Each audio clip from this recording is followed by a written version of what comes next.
ชีวิตสาวลาวหาอยู่หากินเป็นมีได้แต่ละวันพี่น้องเฮ้ยเฮ้ยเฮ้ยยกเป็นจอกเบียร์เด้อยก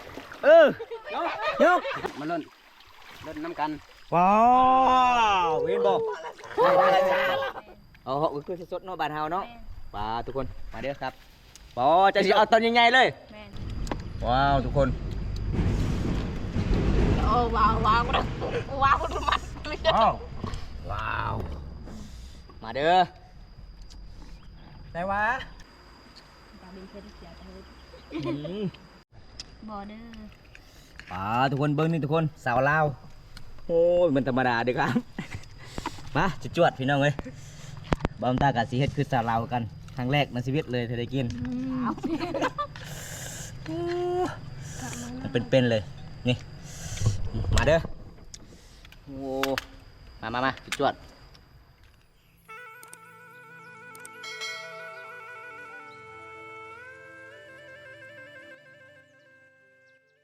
ทักทายสบาย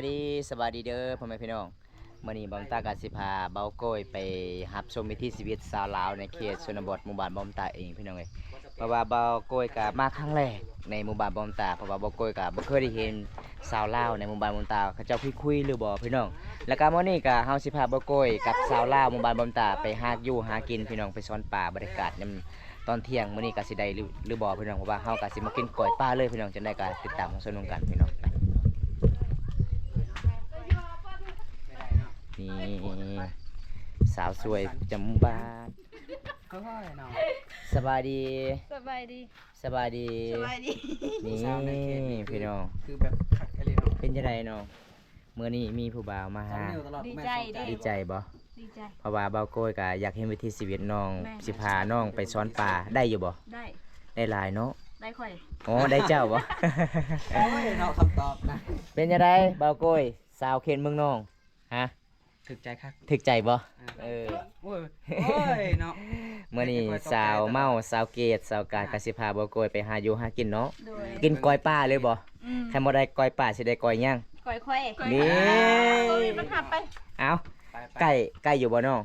ไก่อยู่เนาะไปข้างล่างนั่นไก่มานี่ไปจังได๋ก็ไปนำกันเลยพี่น้องไปเดี๋ยวไปเบิ่งวิถีชีวิตคนกันมื้อนี้ก็มีแจวพร้อมที่ตำเป็นที่เรียบร้อยแล้วเนาะไปทุกคนสอนให้คุณแหละได้ก็กินบ่ได้ก็คือได้ผู้สอนนั่นแหละแม่นเอามื้อนี้พาสาวลาวหากินพี่น้องไปหาป่าได้มื้อนี้ได้พี่น้องเอ้ยนี่ไปทางใดก็ได้บ่สีม่านอยู่บ่บ่าวโกยมื้อนี้สินุ่งเสื้อสีเหลืองยันปานี่เด้อบ่นี่พี่น้องสิพาบ่าวสิปูนมาหาสาวลาวเมืองน้องสาวมังกรเด้พี่น้องวิถีชีวิตเพิ่นแม่นสอนป่านี่พอดีแหละแดดๆเนี่ยแม่นี่ครับใจเด้อปลาเหมาะกับบรรยากาศเลยมื้อนี้เนาะอากาศร้อนสิลงน้ำไปย่างสาวกาดอารมณ์ดีตลอดเลยมื้อนี้บรรยากาศร้อนๆนี่เหมาะกับการไปสอนให้ดีเด้อทุกคนมาสอนนำกันเด้อ FC สาวเมาเป็นยังทรงเจ้าคือขาดมาขาดน้ำเวลามันเจ็บขอหยอกเด้อบ่ได้บอกแท้ได้ญาติได้จริงไปลังนะเบิ่งในเด้อทางนั่นเด้อลืมทางได้สาวเมา17สาวอันน่ะสาวเกตก็17สาวนี่เด้อสาวกาดนี่เด้อจ้ะ75ปีโอ้ยก็เลยตกใจว่า75โอ้แสดงว่าสาวกาดนี่เป็นน้องเนาะน้องลาค่อยแหละน้องลาแต่น้องน่ะใหญ่กว่าน่ะน้อยกว่าน้อยแต่แห้งนี่จะดูมันแข็งแล้วโอ้ดูมันแข็งแล้วว่าซั่นโอ้ยพี่น้องเอ้ยมันแก่ตายไปลังเด้อคุณตาเด้อคุณตาเด้อมาแล้วไม่ยังอะไรไปได้แล้วล่ะตาตรงทินเลยเนาะอะไรจังได๋เป็นลมโอ้เป็นลมไปบ้านแล้วโอ้ยพี่น้องเอ้ยมื้อนี้ฝนตกแห้งได้แต่อากาศก็ร้อนเฮาก็สิพาสาวลาวสอนป่าพี่น้องไปกินก้อยป่าเพิ่นว่าคันบ่มีป่าก็สิได้หยังล่ะพี่น้องเอ้ยมื้อนี้พี่น้องจะได้ก็นี่ กับกระยารับกินแม่ ได้กะไปติดตามผู้ชมกันล่ะพี่น้องบรรยากาศยังแรง คนเดียวแล้วมัน สิพาสาวลาวกับเบาโกยเฮามาเยี่ยมมายามสาวหมู่บ้านบ้านตาเด้อพี่น้อง ชาวหมู่บ้านบางคนตานี่มีแต่คนดูคนขยันเนาะ แหม่ ถ่ายรูปก่อนนะจุ๊บ คนจบคนงามช่วย กับมันเปียกมันเสือสูง ไก่บอกก่อนสิหอนนะ พอแล้ว หอนแล้ว สาวเกตสาวกาดเจ้าบ่ได้ฮ้อนบ่แดดบ่ มาจะถ่ายนี่ บอกนะ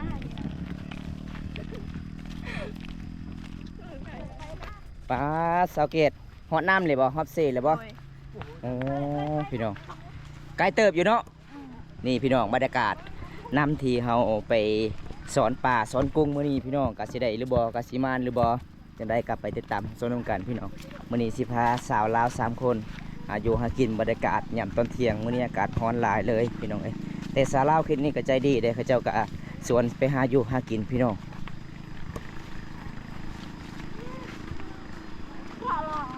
อ๋อ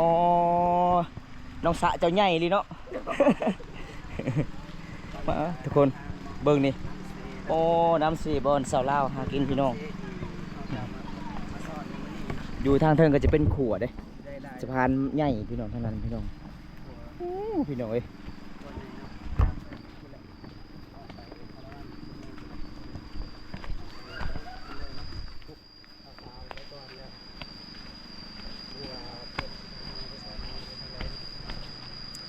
ว้าว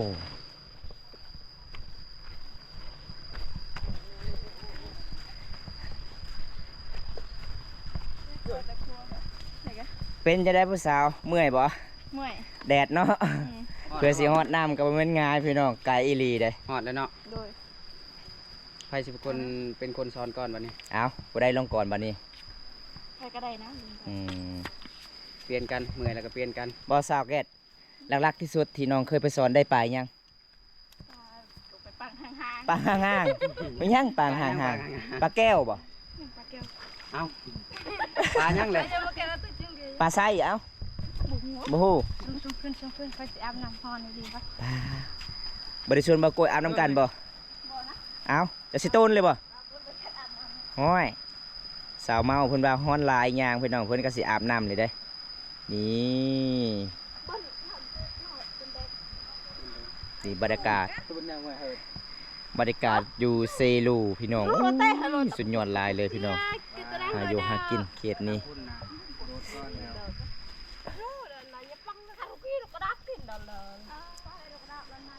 ป่าเป็นยังยิบมุงขาดบ่อ๋อ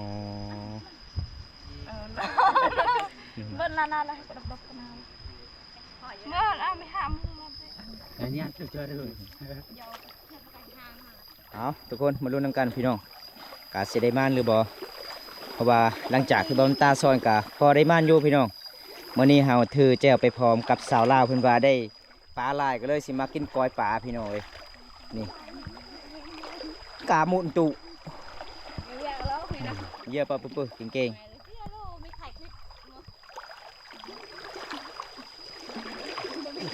ปลาจ้าปลา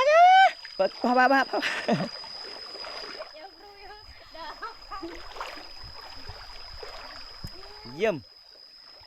อะไรเป็นมึงไกลเสียเนาะไกล ยันตรงกัน มากระจาย ยันว่าใจตรงกันมุกตรงไหนยันตัวนี้กันละ เยี่ยมเอาจัดไปเอ้ยเบิ้นหลัดบกนี่cáiเบิดเนี่ยกาด เดินกันตรงนี้นะ เฮ้ยเด้อคักขยายปื้อๆเด้ออันรอ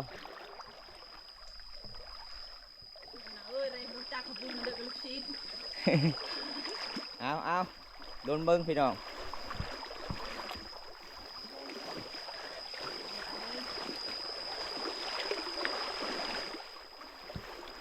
หยุดก่อนเดี๋ยวคอยสิไล่จะถึงก่อนคอยสิไล่ก่อนเด้อโอ้พี่ยังเขาดำมือเดี๋ยวจะสิไล่ก่อนพี่น้อง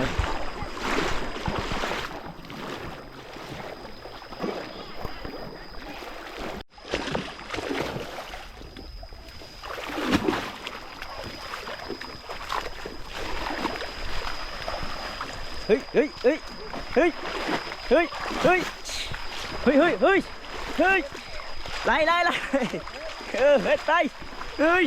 เฮ้ยเฮ้ยเฮ้ยยกมือคน ได้บ่มานอยู่บ่ มัน เอาพี่น้องโอ้มานเห็นบ่โอ้ทุกคน ย ว้าว ได้ลายกว่าน้ำเซนเลยดิเนาะ ได้เด้อเอามาเก็บเอามานอยู่เนาะเห็นบ่แผนการค่อยละได้โลดป่านี่ ได้ลายกว่าเฮาซอนน้ำเซนเนาะ ปลาเอ็นปลาดีแล้วยังตัวเองว่าจ้า สุดยอดพี่น้องเอ้ยสาวลาวซอนป่าม่านอีหลี นี่คือวิถีชีวิตของเพิ่นมาหาอยู่หากินเนาะ พี่จะได้บ่โกยม่วนหลายบ่ ม่วนม่วนเนาะ ทั้งม่วนทั้งเมืองแต่ว่าก็ม่วน เมื่อยยังอีก ที่จะเห็นวิถีชีวิตเขาเจ้า เห็นแต่ผู้สาวมานำบอกว่ามาเมื่อยบ่โกนี่แล้วเลย ก็เมื่อยอยู่ จะไม่เห็นไม่กระนาหรอกเว็ด เอาเก็บไปปลาทุกคนได้หลายอยู่พี่น้องพอได้กินกอยอยู่มื้อนี้เอามาดุนเบิงหอบที่สองสาวเมากับสาวเกตเพิ่นว่าม่านหลายเพิ่นก็เลยสอนต่อพี่น้องขยายปื้มๆมาเกตทุกคนวิถีชีวิตสาวลาวหาอยู่หากินแบบนี้ได้แต่ละวันพี่น้องบ่มันยังสาวเมาสาวเกตน้ำลึกเลยบ่ น้ำตื้นทุกคนบ่มีแห้งแล้วโอ้สิฮอดแล้วบนปลายาอยู่สิฮอดแล้ว เมื่อยไปเมื่อยแล้ว ช่วยคุยนี่ เอิ้นแบบเชียงสูงๆเนาะ สิอ่านเจ้าไก่มูนตุอะยา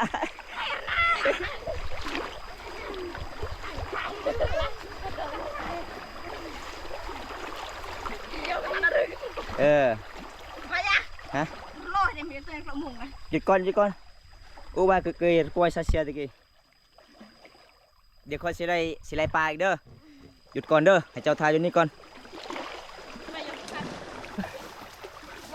ปอทุกคนสู้ชีวิตอีลีเลยพี่น้องเจอป่ะ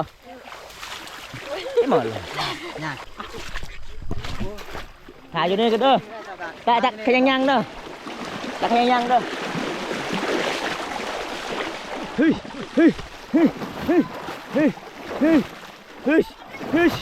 ต่อรอเฮ้ยจัดไปบ่าวโก้จัดไปเฮ้ย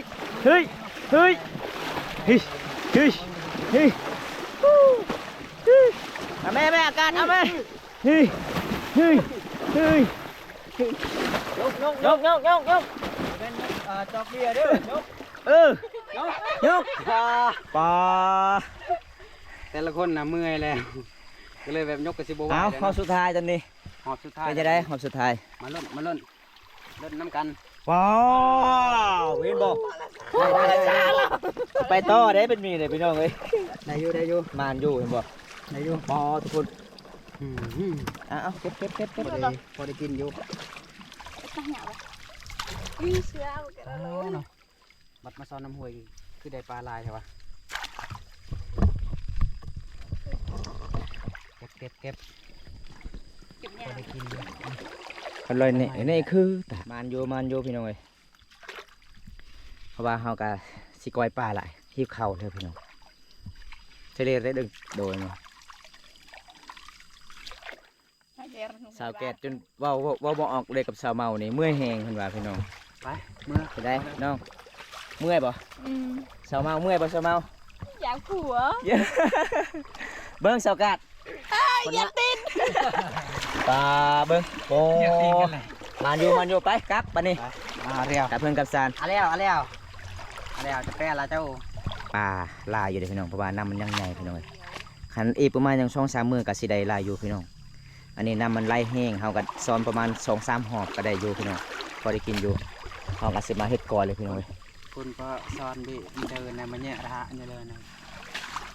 ประหัดก็ดุมเล ระ ย หะเมื่อย ไม่เรียกจะติด เปลี่ยนแกะบัตรหน่อยจ้า จ้าบัดนะ ากา บันทอน เตาเลย ผักยังในสเก็ตกินกับป่าบ่ โดย โอ้แบบผักเขาเจ้าเคยกินกับป่าเนาะมันสิแสบพี่น้องเอาเก็บไปน้องโอ้ทุกคนนี่ใบอ่อนๆเลยครับแสบอยู่บ่บ่ได้เบื่อบ่ บ่ไปเบื่อเด้ธรรมชาติเด้ เคยกินแบบนี้เนาะเอาไปครับสาวเมาเมื่อยลอยน้ำเลยเนาะก่อนสิกลับนี่ทีมงานเฮากลับแล้วพี่น้องนี่ผู้บ่าวคนรอคือเก่า ภาระสุดท้าย เบิ้งเส้นทางเขากลับพี่น้องเลยนี่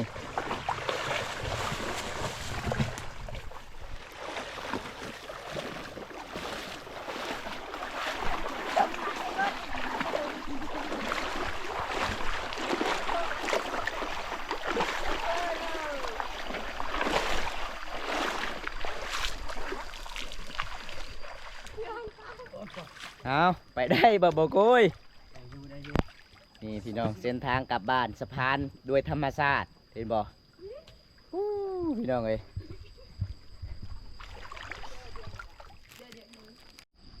อ๋อทุกคนสะพานเขาไต่พี่น้องโยโยโอ้โอ้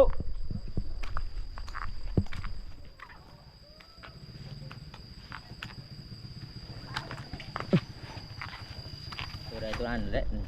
นั่นบอก นี่เฮาก็สิมากินก่อยพี่น้องแบบสดๆเลยเด้เพราะว่าสาวลาวช่วงนี้ก็เจ้าก็นิยมกินสดๆพี่น้องก็เลยจัดให้เห็นบ่ ของสด นี่มีแจ่วครบสดแล้วก็ผักหลากหลายพี่น้องนี่ทุกคนดิบๆเลยครับนี่ สกินเป็นครั้งแรกแล้วนี่ ตัวเป็นๆเลยพี่น้องมาเด้อมาเด้อนี่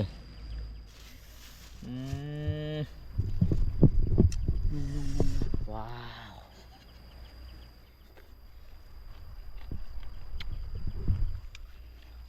อะไร มาเล่นซีนได้สาวๆมาเด้อ มากินน้ำกันเด้อไอ้พี่ นี่กินกล้อยปลาป่ะ มากิน แบบสดๆเลยเนาะ โดย มา เหาะเลย เดี๋ยวเอาเหาะป่ะ แม่น เอาเหาะก็คือสดๆเนาะบ้านเฮาเนาะ แม่น ปลาทุกคนมาเด้อครับปอจะสิเอาตอนใหญ่ๆเลย แม่น คันเจ้ากินได้นี่ถือว่าเก่งแล้วเจ้านะ เจ้ามักใหญ่ป่ะเจ้ามักใหญ่ป่ะ ไปหมักยาว โอ้ อืม มาทุกคนมา มาทุกคนมากินน้ำกัน มาเด้อครับกินเด้อ เราจะเสีย อันนี้ จะกลัว อันนี้นะคอยมา สด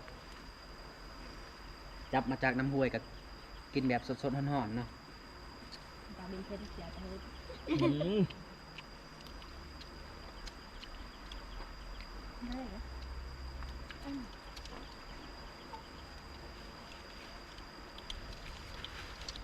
พอจะกินตัวนี้แหละบัดนี้ ไม่ได้จ้างเจ้าก็รับเลย ลองกินเบ้างเนาะมันจะว่าพอจะกินได้หรือบ่เนาะสิกัดปลาตัวใหญ่เลยนะ ปลายังเป็นๆเลยครับ สดห่อน ปลายังดิ้นได้ ปลายังมีหายใจ ว้าวว้าวทุกคน โอ้ว้าวว้าวว้าวดูมันเลย ว้าวว้าวมาเด้อ ได้วะแต่ ดูลูนาเดี๋ยว เหมาะกับบรรยากาศกับผู้สาวเนาะ บอเดอร์ ทุกคนเบิ้งนี่ทุกคนสาวลาวโอ้ยมันธรรมดาเด้อครับ มาจวดๆพี่น้องเอ้ยบอมตากะสีเฮ็ดคือสาวลาวกันครั้งแรกในชีวิตเลยที่ได้กินมันเป็นๆเลยนี่มาเด้อโอ้มาจวดๆเป็นยังไงเนาะผู้สาวหลังจากกินก๋วยปลาแล้วเป็นยังไงแซ่บหลายบ่ เรียบร้อย อร่อยไหม อร่อยมาก อ๋อเป็นยังไงมื้อนี้เมื่อยบ่ บริเมื่อยแต่มีความสุขเนาะ อ๋อเที่ยวธรรมศาสตร์เนาะ แม่ เพราะว่าหมู่บ้านเฮาธรรมศาสตร์ก็ประมาณสำนี้แล้วน้องถ้านุ่มเล่าวอยากมาเที่ยวได้บ่ เจอได้ จะได้บ่เป็นยังไงสาวเกตเจ้าก็แซ่บอยู่บ่ แซ่บ สาวกาดแซ่บอยู่บ่ แซ่บ อ๋อหลังจากเฮาก็กินแล้วเฮาก็สิกลับเนาะ โดย จากได้พี่น้องจังกาโจบไว้เท่านี้ก่อนพี่น้องคลิปหน้าพบพอกันใหม่ขอกล่าวคำว่าบันสวนเด้อบ๊ายบายไอ้กลับกันเด้อเอาโอเคทุกคนตัวนี้บอมตากาสิปิดไว้สำนี้ก่อนพี่น้องเอ้ยมื้อนี้ก็ไปสวนป่า ไปเที่ยวธรรมศาสตร์กับสาวลาวมื้อนี้3สาวเด้พาเฮาไปเที่ยวกับบ่าวโกยพี่น้องเอ้ยมื้อนี้ก็พอได้มานอยู่พี่น้องเพราะว่าเฮาก็สิกลับละตอนนี้พี่น้องบรรยากาศก็ยามแรงๆแน่เพราะว่าน้องๆก็สิเฮ็ดเวียกเฮ็ดงานเพราะว่าสาวลาวคืนนี้ก็หลายๆคนเขาเจ้าก็สิเฮ็ดเวียกเฮ็ดงานได้จะได้บรรทัดชีวิตก่อนสำนี้ก่อนพี่น้องคลิปหน้าพบกันใหม่ขอกล่าวคำว่าสวัสดีเด้อพี่น้องบ๊ายบายเด้อ